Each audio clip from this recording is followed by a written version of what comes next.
ప్రభా, ఈ లోకానికి నువ్వు వెలుగై ఉన్నావు. ఆ వెలుగు మా మధ్య సంచరిస్తూ ఉన్నది.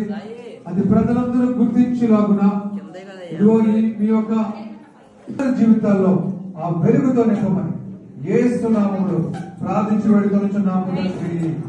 ఆమేన్.